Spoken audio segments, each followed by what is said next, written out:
The knife twisted when Todd stood up at our family dinner table. His wine glass caught the light as he raised it high, that smirk already spreading across his face. "Everyone, I need to say something about Mom here." My stomach dropped. Around the table, my brother Frank, his wife Carol, and our neighbors, the Washingtons, all turned to look.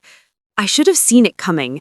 Todd had been building up to this moment for weeks, making little comments about my memory, my hearing, my decisions at the company. "Mom's getting up there in age, you know," Todd continued, his voice dripping with false concern. "Yesterday, he forgot it was his own birthday. Can you believe that? 73 years old, and he can't even remember the day he was born?" The table went quiet. I felt heat crawl up my neck. It wasn't true. I'd been working late on a contract and lost track of the date, but Todd made it sound like I was losing my mind. "Maybe it's time the old school stepped aside for some fresh thinking," he added with a laugh. Everyone chuckled nervously. I forced a smile and took a sip of water. But inside my chest, something cold and sharp lit up like a pilot light. I realized right then what my son was doing. He wanted to turn me into his fool, the bumbling old man everyone could laugh at. Just before you continue to watch, Feminine Revenge would like you to subscribe to this channel and like this video. It would encourage us to keep this streak of thrilling revenge stories for you to watch. All right, back to the story. The following Tuesday, Todd called me into the conference room at our construction company. "Mom, I want you to sit in on this meeting with the department heads." I thought he was finally including me in important decisions again. How wrong I was. Todd dimmed the lights and fired up his laptop.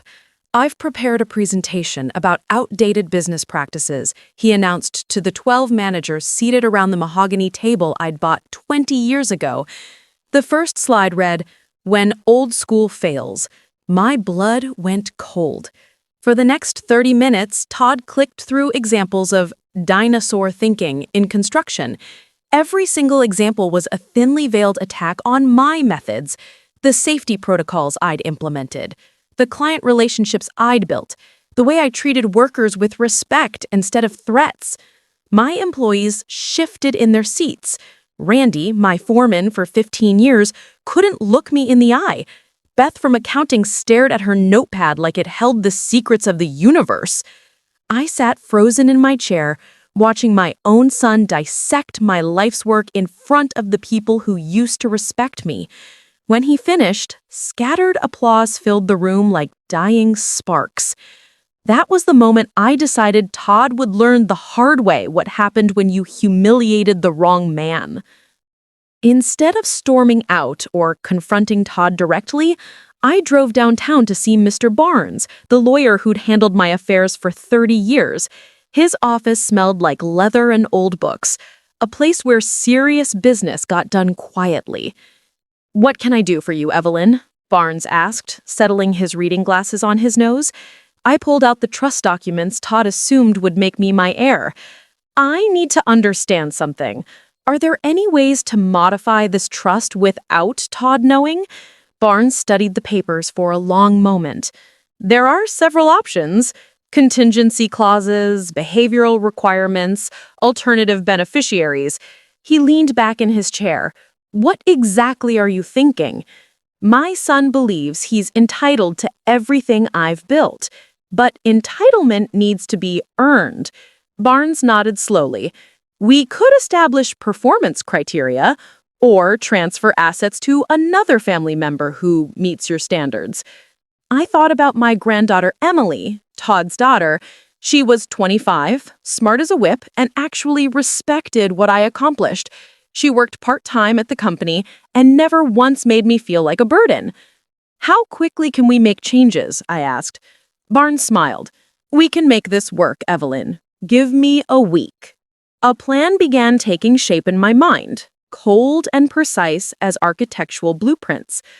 Todd didn't bother hiding his new attitude. At the company barbecue that weekend, he held court by the grill, telling anyone who'd listen how he was the brains of the operation now, while I was just the friendly mascot. But it was the social media post that really got under my skin. Monday morning, my neighbor Helen called. "Evelyn, have you seen what's on Todd's Facebook page?" I hadn't. I barely understood how those websites worked, but Helen walked me through pulling it up on my computer. There it was, a photo of me asleep on the office couch after a long day, my mouth hanging open, drool on my chin. The caption read, "CEO of Naptime Inc. Hashtag oldtimer, hashtag past his time." 47 people had liked it. The comments were worse. "Time for the retirement home. When's the changing of the guard?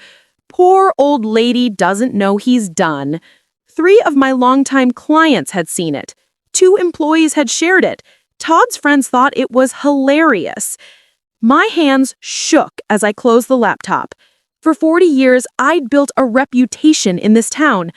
I was Evelyn Freeman, the lady who kept his word, finished jobs on time, and treated people fairly. Now strangers were laughing at me like some doddering fool. Todd thought it was harmless fun. I knew better. This was warfare. The next morning, I walked into Todd's office wearing my most defeated expression. He was leaning back in his chair, feet up on the desk like he owned the world. "Mom, good, I was hoping we could talk." He gestured to the chair across from me like I was a job applicant. "I think it's time you stepped back from the day-to-day operations."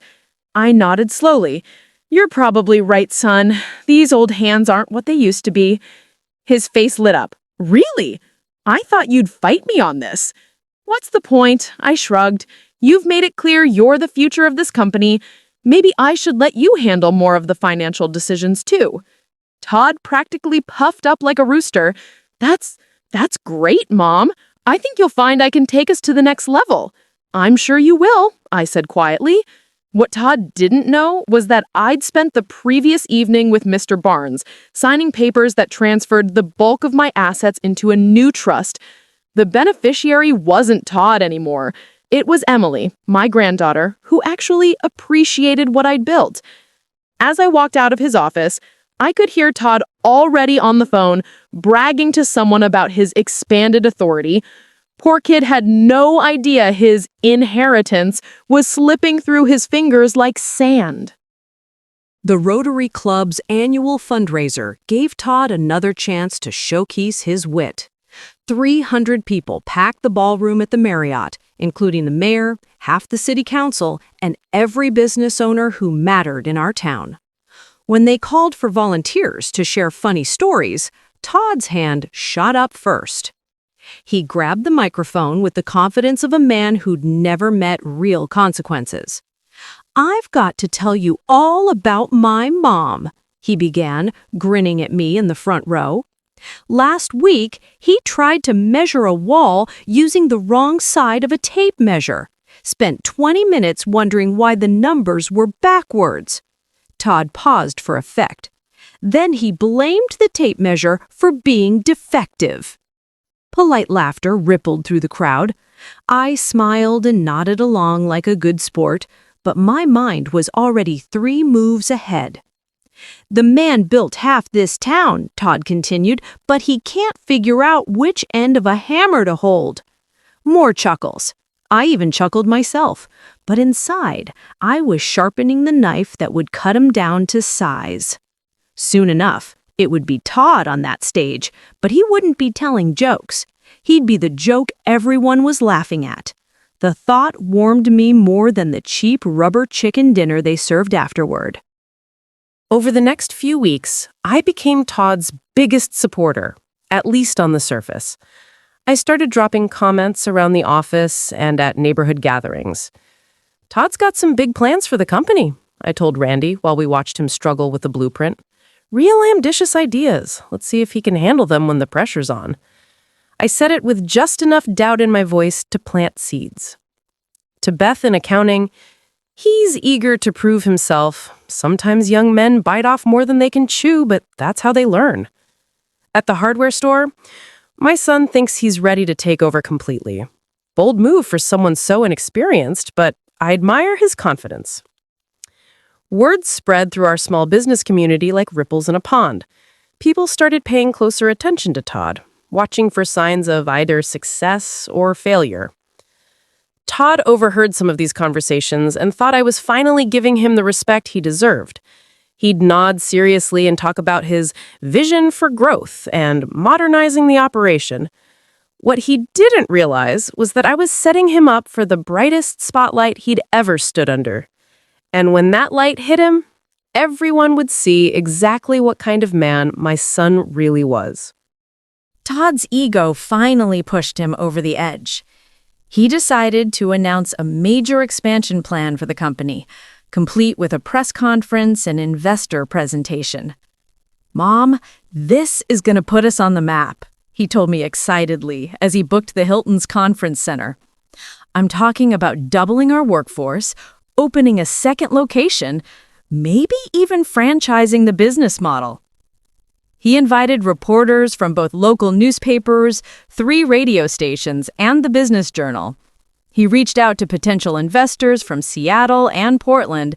He even hired a professional photographer. "I want you in the front row," he said. "You'll be the proud father watching his son take the family business to new heights." I nodded and smiled. "Whatever you think is best." Inside, I was busy making final preparations for Todd's grand debut. Mr. Barnes had finished the trust modifications, Emily was quietly being briefed on her new role, and I had planted something special in Todd's presentation files, a little surprise that would make this day unforgettable.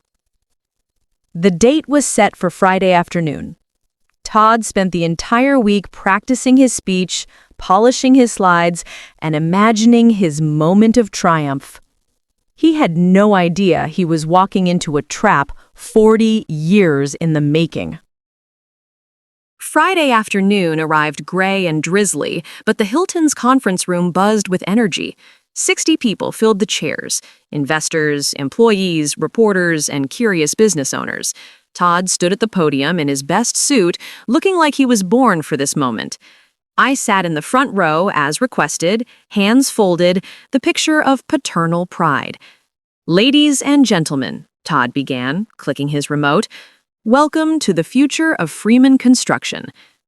The first few slides looked normal. Growth charts, market analysis, projected revenue. Todd spoke smoothly about leveraging synergies and optimizing operational efficiency. The audience nodded approvingly. Then something went wrong. Instead of his carefully prepared slide about expansion costs, Todd's screen filled with a video. Shaky phone footage of him at last year's Christmas party, drunk off his backside, singing karaoke to My Way while grinding against the microphone stand. Todd's face went white. He jabbed frantically at his remote, but the next slide was even worse. Screenshots of text messages where he called our longtime clients tight-fisted morons and bargain basement cheapskates. The room started buzzing. Investors shifted uncomfortably, reporters pulled out their phones to record the disaster unfolding on stage. But I wasn't done yet. The final surprise was a series of emails Todd had sent to employees calling them dead weight and lucky to have jobs at all. Todd stood frozen, sweat pouring down his face like he was melting under the spotlight. The room erupted in whispers and uncomfortable coughs. 2 investors stood up immediately, gathering their briefcases with the disgusted expressions of people who'd wasted their time. "Technical difficulties," Todd stammered into the microphone. These files aren't supposed to be here." But the damage was spreading like wildfire. Randy, my longtime foreman, was staring at the screen with his mouth open, reading an email where Todd called him a fossil who needs to be put out to pasture. Beth from accounting looked ready to cry as she saw herself described as barely competent on her best day. More investors headed for the exits. The reporters were typing furiously on their phones, probably already uploading the story to their websites. "Let me restart the presentation," Todd pleaded, but half the room was already empty. I sat quietly in my front row seat, maintaining the same expression of mild interest I'd worn all afternoon. Inside, I felt the cold satisfaction of a plan perfectly executed. My son had spent months turning me into a laughingstock, and now he was discovering what it felt like to be the fool on stage, desperate and sweating while everyone watched his world collapse. The irony was delicious. Todd had just stepped into the exact role he carved out for me, the object of everyone's pity and mockery. By Monday morning, the video clip had exploded across social media. Freeman Construction CEO melts down at press conference, hit Facebook first, then spread to Twitter and Instagram like a virus. The view count climbed past 50,000 by lunchtime, 1 million by evening. Someone had set it to circus music. Another version included sad trombone sounds every time Todd tried to speak. My phone buzzed constantly with people sending me links. "Have you seen this? Is this your son? What a disaster!" The comments were brutal, but hilarious. "This is why you don't let the kids run the family business. From CEO to laughingstock in 60 seconds. How to destroy your company in one presentation." The same internet that had once mocked me was now feasting on Todd's humiliation like hungry vultures. Every share, every laugh, every sarcastic comment was payback for the months he'd spent making me look foolish. Local news picked it up. The Business Journal ran a story titled, "When Succession Goes Wrong." 3 radio shows played clips during their morning comedy segments. Todd tried posting an explanation on his Facebook page, claiming the presentation had been sabotaged by disgruntled competitors. But every comment turned into another joke at his expense. The man who'd loved being the center of attention was discovering that attention was a double-edged sword, and this edge was cutting deep. Todd stormed into my house without knocking, his face red with rage and embarrassment. I was sitting in my recliner, calmly reading the morning paper's business section, which featured a small story about his meltdown. "You set me up," he yelled, pointing an accusing finger at me. "You planted those files. You sabotaged my presentation." I looked up from my paper with mild curiosity. "I'm sorry, what files are you talking about?" "Don't play dumb with me, old man. Those videos, those text messages, those emails, you put them in my slideshow somehow." I folded my paper neatly and set it aside. "Son, I can barely operate my flip phone. How would I know how to hack into your computer presentation?" "Because you're not as helpless as you pretend to be," Todd snarled. "You've been planning this." I leaned back in my chair and smiled. "I didn't set you up, Todd. I only let you show the world who you really are." His mouth opened and closed like a fish gasping for air. "What's that supposed to mean?" "Those were your words in those emails, your voice on that video, your text messages calling clients' names. I didn't make you say those things. I just made sure people could see them." Todd's face went pale as the implication sank in, but he still had no idea how much deeper this went. The phone calls started Tuesday morning. First, it was Peterson's Hardware, our biggest client for 15 years. "Evelyn, I'm calling about that presentation incident," Old Man Peterson said. His voice was cold as January. "After seeing how your son really feels about his customers, we're going to take our business elsewhere." 3 more clients called before noon. The Riverside Shopping Center project was canceled. The new hospital wing contract was under review. Even Mrs. Montgomery, who'd used us for her residential work for a decade, left a voicemail saying she was uncomfortable with the current leadership. Todd tried fielding angry calls and watching decades of relationships crumble. By Wednesday, our accounts receivable dropped by 30%. Without steady revenue coming in, the bills started piling up fast. Quittant payments, insurance premiums, payroll for 43 employees, it all needed money we suddenly didn't have. Todd appeared at my house again Thursday evening, but this time he wasn't angry. He was panicked. "Mom, you have to help me fix this," he pleaded. "I can apologize to the clients, explain that I was under stress, that those messages weren't how I really feel." I shook my head sadly. Son, you can't unsay what you said or unshow what you showed. Trust is like a window. Once it's broken, it's never quite the same. Then what am I supposed to do? He asked desperately. I smiled. That depends on who's actually in charge now. Friday morning, Todd tried to access the company's main bank account to cover payroll. The computer screen flashed red. Insufficient authorization. Contact account administrator. He called me immediately. Mom, there's some kind of problem with the bank. They won't let me withdraw money. That's strange, I said innocently. What kind of problem? They're saying I don't have authorization. But I'm the CEO.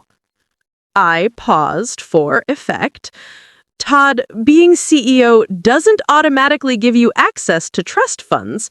You'd need to be an authorized beneficiary. Silence. Then, what are you saying? I'm saying the trust that controls those accounts doesn't have your name on it anymore. The silence stretched longer. When Todd finally spoke, his voice was barely a whisper. You removed me from the trust? Last month, I confirmed, right around the time you were calling me a mascot and posting pictures of me drooling. But that's my inheritance! That's my company! I felt a cold smile spread across my face. Actually, son, it never was. I built this business with my own hands, and I'll decide who deserves to inherit it. Then who? I said, Emily, your daughter. She appreciates what I've accomplished. She never once called me a fossil or a mascot or too old to think straight. Todd's phone clattered to the floor. I could hear him breathing heavily on the other end. But I wasn't finished with him yet. That afternoon, Randy called an emergency meeting with all the employees. They gathered in the conference room where Todd had humiliated me just weeks earlier. We need to talk about the future of this company, Randy announced. With everything that's happened, we're not sure who's actually in charge anymore. Nervous murmurs filled the room. These people had families, mortgages, responsibilities. They needed stability. We'd like to ask Evelyn to come back temporarily, Beth suggested, just until things get sorted out. When they called me, I declined politely. I appreciate the confidence, but I think it's time for fresh leadership. Then what do you suggest? Randy asked. Emily Freeman has been working part-time here for 2 years. She knows the business, respects the employees, and has the trust fund backing to keep us afloat. Todd, who was sitting silently in the corner throughout the meeting, finally spoke up. She's only 25 years old. And you were 38 when you decided you knew better than your 73-year-old father, I replied smoothly. The employees exchanged glances. They'd all seen Todd's meltdown. They'd all read his insulting messages about them. Randy called for a vote. It was unanimous. Emily would take over as interim CEO while Todd took some time to reassess his priorities. My granddaughter was gracious in victory. Todd sat in his corner chair, watching his birthright slip away to someone who actually earned it. The media attention reached a whole new level when reporters discovered the full family drama behind Todd's meltdown. By Tuesday, headlines were running in newspapers across the state. Spoiled son mocks father, loses million-dollar business. Todd became a case study in arrogance backfiring. A business podcast spent an entire episode analyzing his catastrophic failure and leadership transition. 3 different blogs used him as an example of what not to do when taking over a family company. A local TV station ran a segment called Pride Before the Fall that included clips from his disastrous presentation alongside interviews with former clients. They painted him as the entitled brat who bit the hand that fed him and paid the ultimate price. Todd tried defending himself online, posting long rants about being sabotaged and misunderstood. But every comment thread turned into a pile-on. People who'd never heard of Freeman Construction were making jokes about his spectacular fall from grace. Late-night comedy shows started using his meltdown video as a punchline. "This is your brain on nepotism," one comedian joked while showing Todd's sweating face frozen on screen. What had started as local embarrassment had snowballed into national humiliation. My son wasn't just the joke everyone in town was laughing at. He was the joke everyone in the country was sharing with their friends. The family turning against him was the final twist of the knife. At our traditional Sunday dinner, Todd showed up expecting sympathy. Instead, he got cold silence. My brother Frank, who'd always been diplomatic, didn't mince words. "You made your father look like a fool for months, and now you're surprised that you're the punchline?" Frank's wife Carol was even harsher. "We all watched you mock Evelyn at every family gathering. You humiliated him in public, online, at his own company. What did you think would happen?" Even Todd's own mother-in-law, visiting for the weekend, shook her head in disgust. "In my day, children respected their parents. You treated your father like he was senile when he was sharper than you'll ever be." Todd tried to argue, claiming he'd been motivating positive change and encouraging fresh thinking, but everyone at the table had seen his real motivations, pure, selfish ambition dressed up as concern. His wife Amanda, who'd been quiet through most of the meal, finally spoke up. "I'm taking the kids to my sister's house for a while. I can't be married to someone who treats family like this."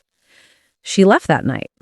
Todd's own children, embarrassed by the viral videos and constant jokes at school, chose to go with their mother. For the first time in his life, Todd was completely alone, and he came crawling back to the only person who might still help him. The rain was coming down hard when Todd showed up on my porch, soaked through and shivering. He looked like he had aged 10 years in the past month. Hollow cheeks, dark circles under his eyes, stubble that suggested he'd given up caring about appearances. "Mom," he said quietly, "can I come in?" I studied his face for a long moment. Gone was the smirking confidence, the casual cruelty, the assumption that he deserved everything without earning it. This was a broken man standing in my doorway. "You're dripping on my welcome, Matt," I said finally, stepping aside. He followed me into the kitchen, where I put on a pot of coffee. We sat across from each other at the small table where he'd eaten thousands of meals as a boy. He said, "I'm sorry," and for the first time in months, his voice carried no sarcasm, no hidden agenda. "I'm sorry for the jokes, the presentation, the way I treated you. I'm sorry for calling you names behind your back and making you look foolish in front of people who respected you." I poured 2 cups of coffee and slid one across to him. "Go on." He stared into his cup. "I thought making you look weak would make me look strong. I thought humiliating you would prove I was ready to lead. I was wrong about everything." I sipped my coffee and waited. Apologies are easy. Proving you meant them was the hard part. "I can forgive you," I said slowly, "but forgiveness doesn't mean going back to the way things were.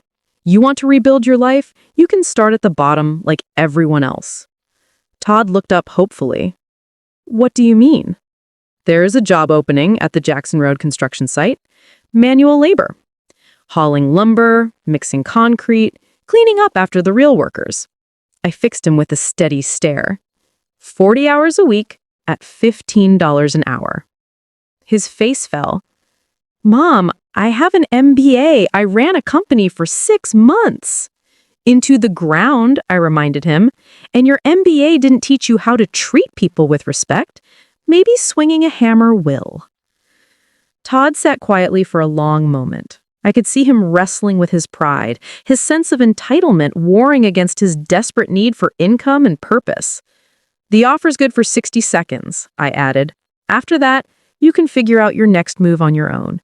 He looked around the kitchen where he'd grown up, at the family photos on the wall, at the man who had given him everything and received mockery in return.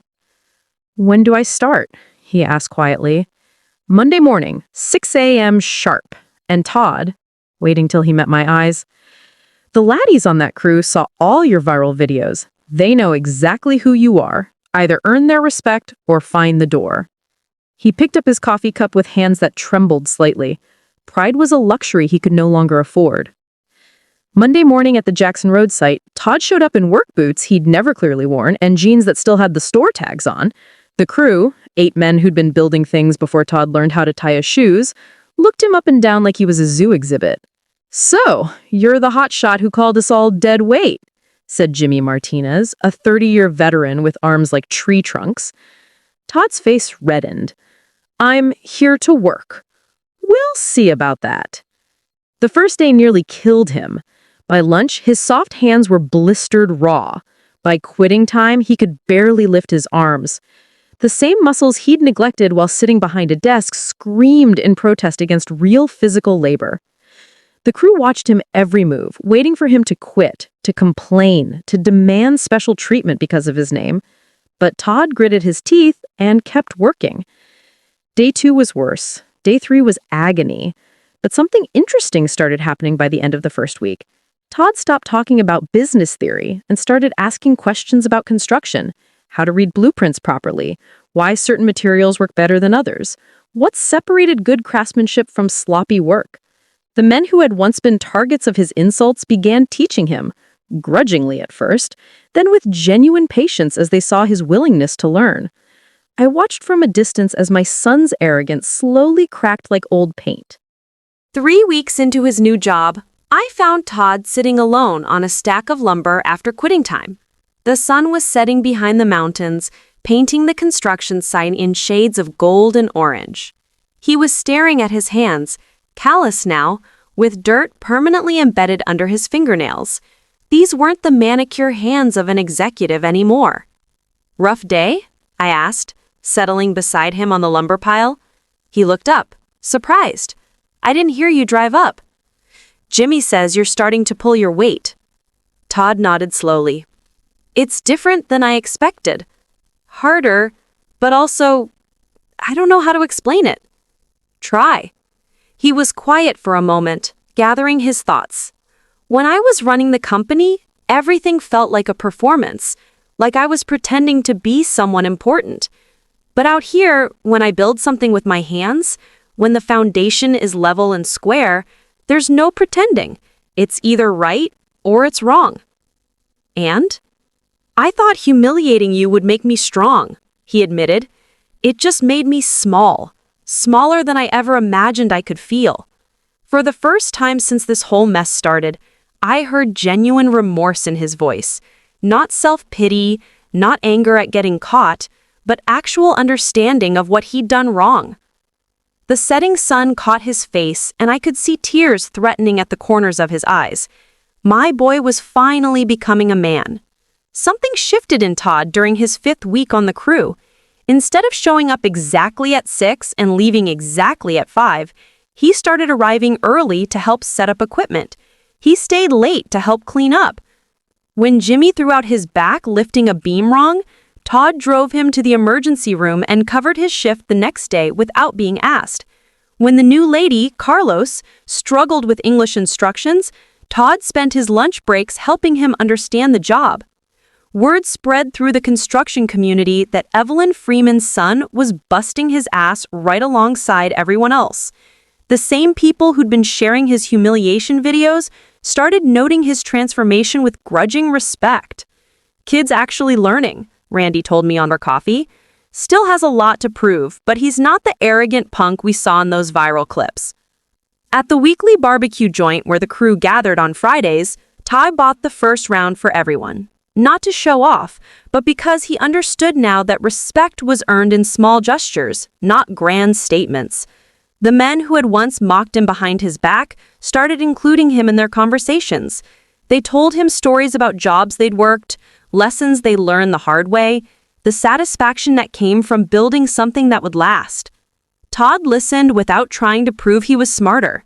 For the first time in his life, he was more interested in learning than in being impressive. I decided it was time to test whether his transformation was real.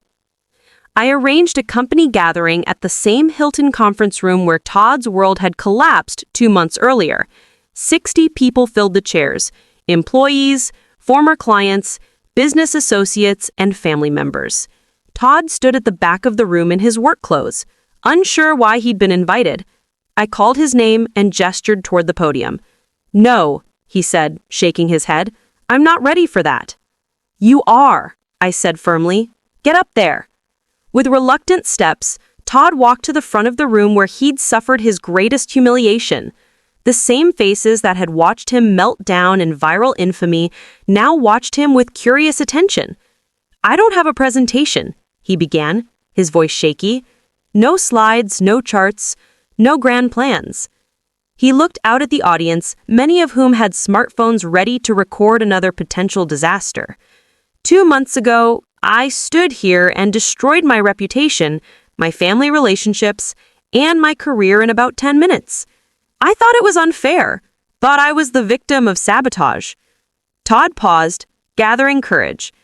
But the truth is, I earned every second of that humiliation.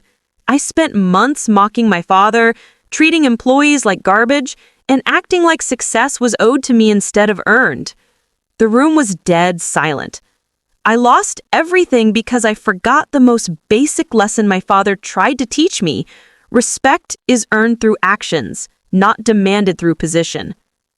Scattered applause broke out, growing stronger as people realized they were witnessing genuine accountability. I walked to the podium and placed my hand on Emily's shoulder. She stood beside me in her professional suit, carrying herself with the quiet confidence I remembered from her childhood. This company's future belongs to someone who understands that leadership means serving others, not serving yourself, I announced to the room. Emily Freeman has earned your trust and mine. Todd stood in the back of the room, applauding along with everyone else. No jealousy in his expression, no resentment that his daughter had inherited what he lost, just acceptance and perhaps even pride. She'll be taking over permanently as CEO, I continued. The transition is effective immediately. More applause filled the room.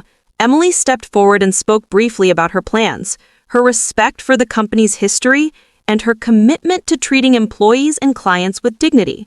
When the meeting ended, people shook Emily's hand and offered their support. Several former clients mentioned they'd be willing to work with Freeman Construction again under new leadership. Todd waited until the room cleared before approaching us. "Congratulations," he told Emily, sincerely. "You'll do a better job than I ever could have." She hugged her father. "Thank you for understanding." I watched this exchange with satisfaction. My revenge was complete, but something more important had emerged from the wreckage, a family that finally understood what respect meant. 6 months later, people still talk about Todd Freeman, but the story has evolved. He's no longer just the lady who lost everything in a viral meltdown. He's become the lady who lost everything but learned respect. Todd works construction full-time now. He rented a small apartment he can afford on his wages. Amanda and the kids visit every other weekend, and there are signs she might be willing to work on their marriage. At family dinners, Todd sits quietly and listens more than he talks. When he does speak, it's to ask questions rather than make pronouncements. He's learned that wisdom comes from understanding, not from being the loudest voice in the room. Last week, Jimmy Martinez pulled me aside at the job site. He said, "Your boy's become one of the best workers I've got. Reliable, hardworking, treats everyone fair. If I didn't know better, I'd say you raised him right." "I did," I replied. "It just took him a while to remember the lessons." The business is thriving under Emily's leadership. She's restored client relationships, improved employee morale, and expanded into new markets. The Freeman name means something positive again in this town. As for me, I spend my days reading, working in my garden, and watching my granddaughter build on the foundation I laid 40 years ago. Sometimes the best revenge is simply living long enough to see justice served and wisdom learned. The real joke was never on me. It was on anyone who thought they could succeed by tearing others down. In the end, respect isn't something you can take. It's something you earn. And Todd finally learned that lesson the hard way. If you enjoyed this story, make sure to like this video, comment, and smash the subscribe button. Also check out other videos on the channel. Feminine Revenge has got more thrilling stories for you.